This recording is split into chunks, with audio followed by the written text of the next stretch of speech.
Alors, nous sommes à la page 92. Je vais vous lire un passage qui parle des chiens.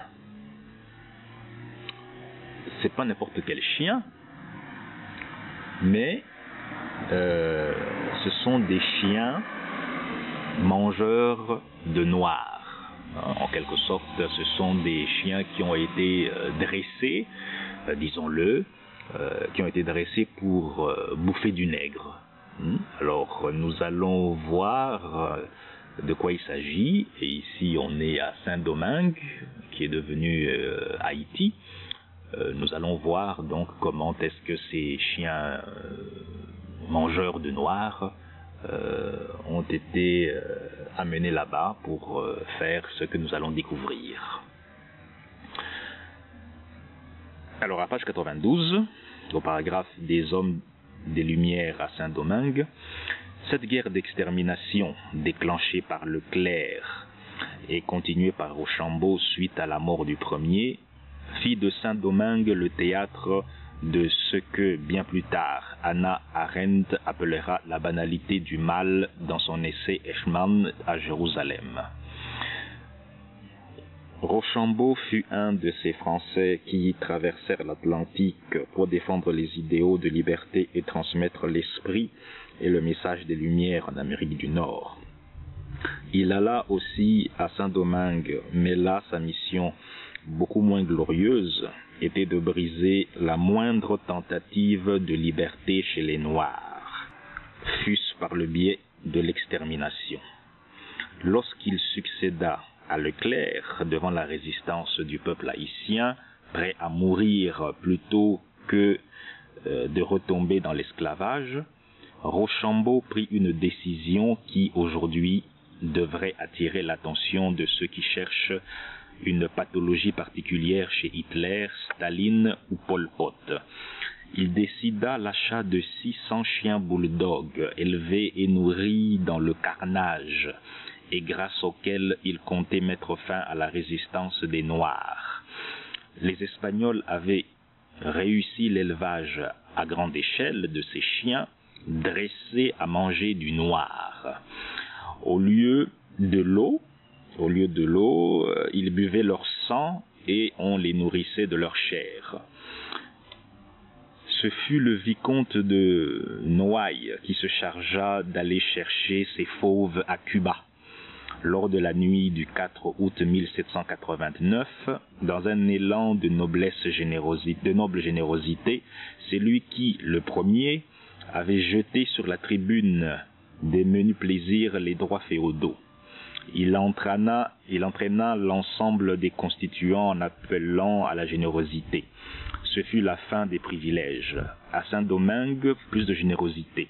Lorsque son navire, empli de chiens mangeurs de noirs, reparut dans le port du Cap, il fut accueilli avec joie et allégresse par la population blanche.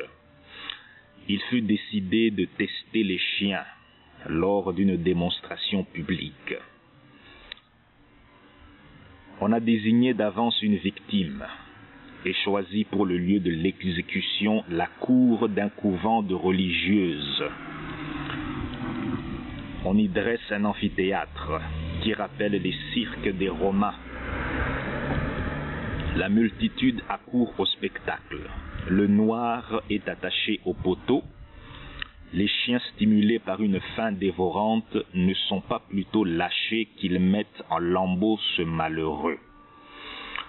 Une fois démontré leur efficacité, le général Rochambeau distribue les animaux entre les différents détachements. Le général Ramel reçut le 15 Germinal à la Tortue où il se trouvait une lettre du général Rochambeau ainsi libellée. « Je vous envoie, mon cher commandant, un détachement de 150 hommes de la garde nationale du Cap, commandé par M. Barry, et il est suivi de 28 chiens bulldogs. Ces renforts vous mettront à même de terminer entièrement vos opérations. Je ne dois pas vous laisser ignorer qu'il ne vous sera passé en compte aucune ration ni dépense pour la nourriture de ces chiens. Vous devez leur donner des nègres à manger. Je vous salue affectueusement, signé Rochambeau. Donc là, on voit que les chiens sont amenés affamés et qu'il n'est pas question de leur donner à manger de la nourriture normale. Il faut donc leur donner du nègre à bouffer. Poursuivons. Devant pareille campagne de destruction, de mort et d'extermination, les Noirs durent se battre avec la force désespérée de ceux qui ne peuvent attendre la moindre humanité de leurs bourreaux. Le 19 novembre 1803, Rochambeau capitule et ses victimes de la veille ont la grandeur d'âme de laisser libre de s'embarquer avec armes et bagages sur le vaisseau en rade. Alors vous imaginez un peu ces barbares qui donnent à manger à leurs chiens des êtres humains, et là quand ils sont donc vaincus lors de la bataille, les victimes donc de cette barbarie ont suffisamment d'humanité pour les laisser repartir un peu dans l'honneur, si je peux m'exprimer ainsi. C'est quand même assez remarquable. Assez remarquable. Poursuivons. Le 1er juillet 1804, les Noirs de Saint-Domingue proclament la République d'Haïti, qu'ils déclarent patrie des Africains du Nouveau Monde et de leurs descendants. Alors ici c'est très intéressant de voir qu'on l'appelle patrie des Africains.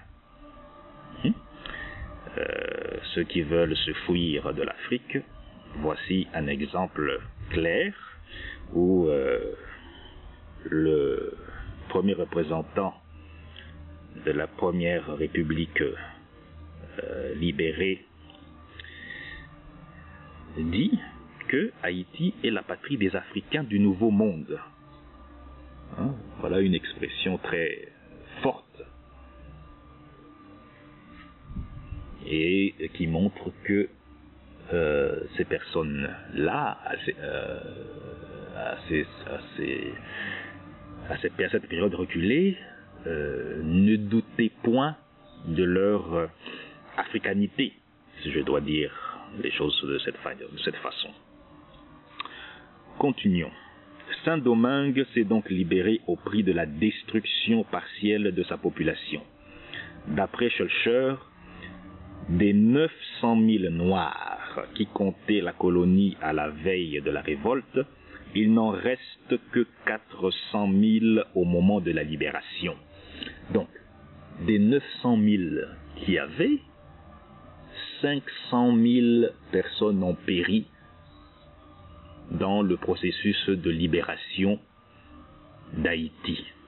Donc on voit que c'est plus de la moitié de la population a péri dans ce processus de libération, donc de Saint-Domingue qui deviendra Haïti. Donc c'est une liberté, une conquête de la liberté qui a été chèrement et très très très chèrement payée en vies humaines. Continuons.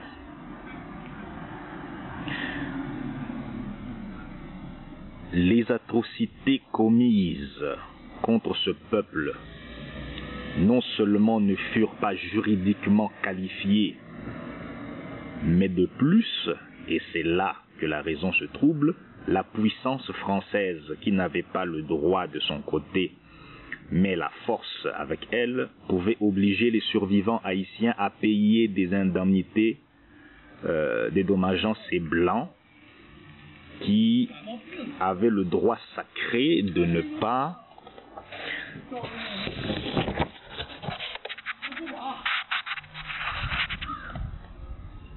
pas être ruinés par la liberté des Noirs. À l'article 2 de l'ordonnance du roi, nous pouvons lire: à Paris, le 17 avril 1825, Charles, par la grâce de Dieu, roi de France et de Navarre, voulant pourvoir à ce que réclame l'intérêt du commerce français et les malheurs des anciens colons de Saint-Domingue, etc., les habitants actuels de la patrie française de Saint-Domingue verseront à la Caisse générale de dépôt et consignation de France la somme de 150 millions de francs destinée à dédommager les anciens colons qui réclameront une indemnité.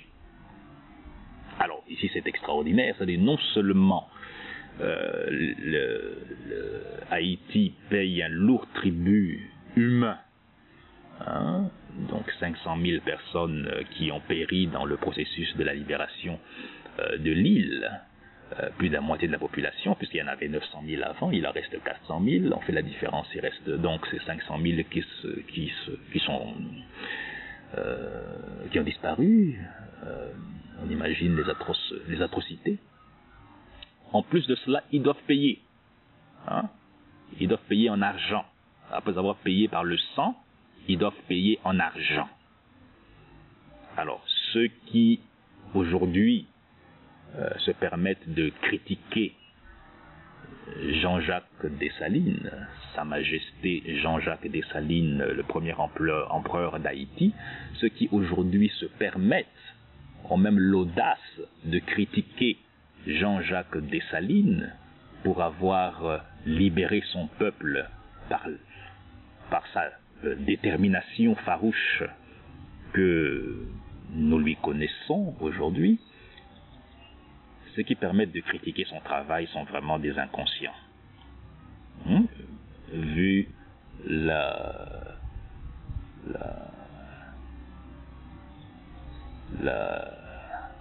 violence extrême à laquelle le peuple haïtien a été confronté à cette époque-là pour se libérer, et aujourd'hui venir dire que Sa Majesté Jean-Jacques Dessalines était, je ne vais pas répéter tout le vocabulaire ordurier qu'on utilise pour le décrire, mais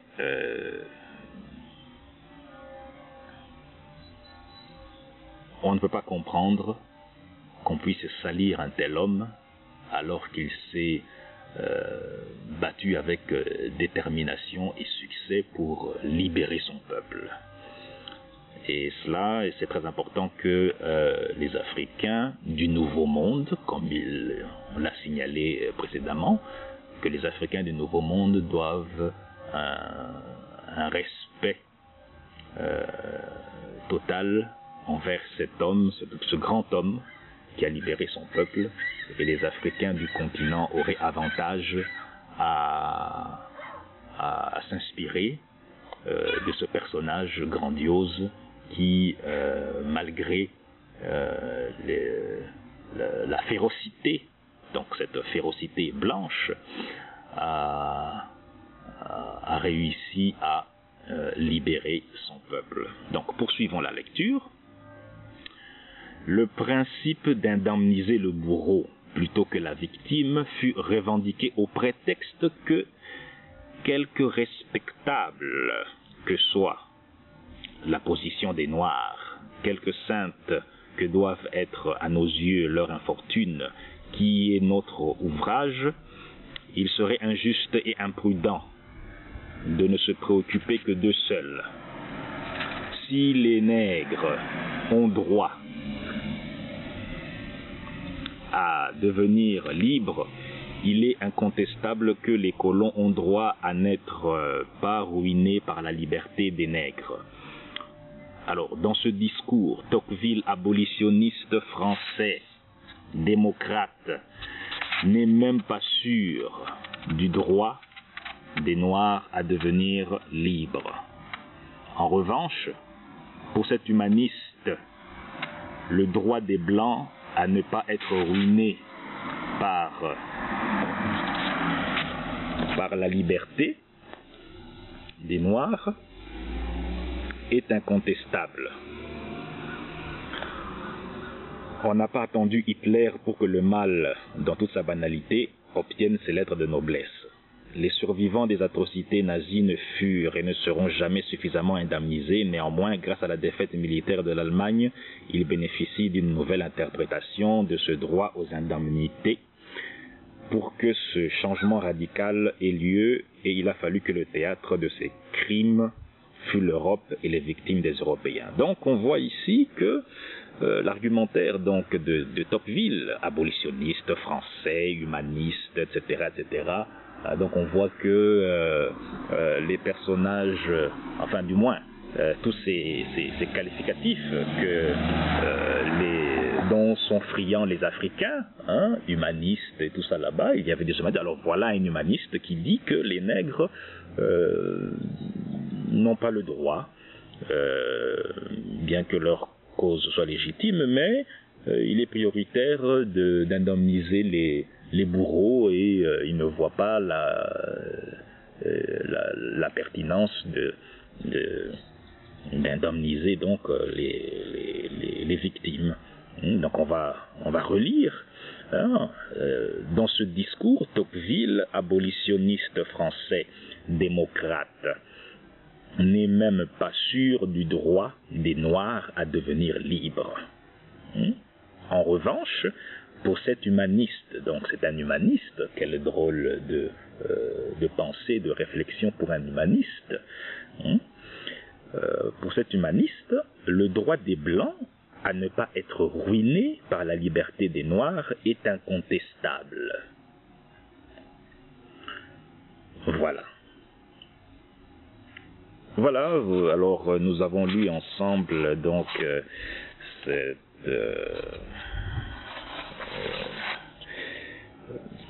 ce petit chapitre du livre de la férocité blanche, où on a découvert qu'il y avait des chiens mangeurs de noirs, donc des chiens qui ont été dressés, domestiqués dans la haine du nègre, si je peux dire ainsi, de chiens dont on ne donnait pas de l'eau à boire, mais du sang de nègre, dont on ne donnait pas de la nourriture, mais du nègre à bouffer. Donc voilà, donc tout cela n'a pas ému cet humaniste qui donc trouve que c'est normal que ce soit les bourreaux qui soient indemnisés. Donc j'espère que il y a d'autres histoires d'horreur dans ce livre, et j'espère que ce passage va vous permettre de vous intéresser à cet ouvrage, La férocité blanche, de Rosa Amelia Plumel Uribe, qui, comme on dit, éventre le bois. Qui éventre le bois des génocides occultés de 1492 à nos jours. Vous êtes invité donc tout Africain, que ce soit les Africains du Nouveau Monde ou les Africains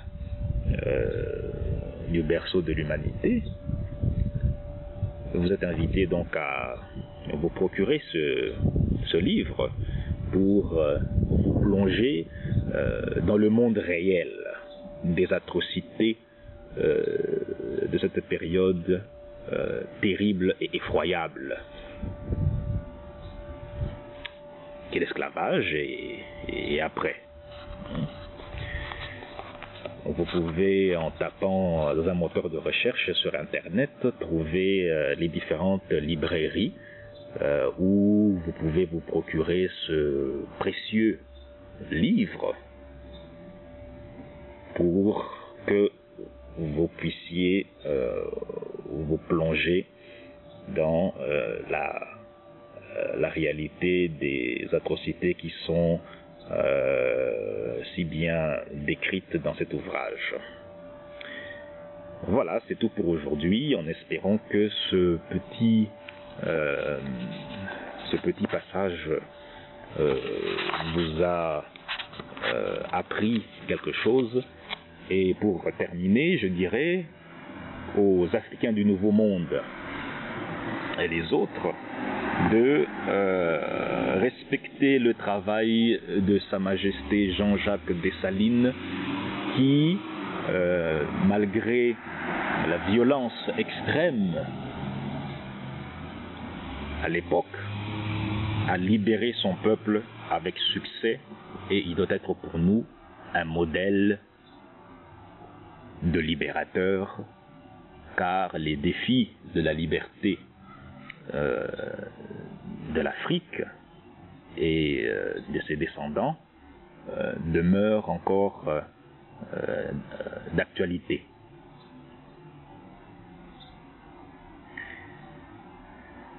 Voilà. Je vais peut-être faire un petit bonus pour lire la suite, en disant par exemple ici au chapitre de la banalisation, il est marqué « Ces atrocités infligées aux Noirs, parce que Noirs furent banalisés. Il fut possible d'en faire l'apologie sans que cela ne constituât le moindre délit. » Voilà. Sur ce, bonne lecture.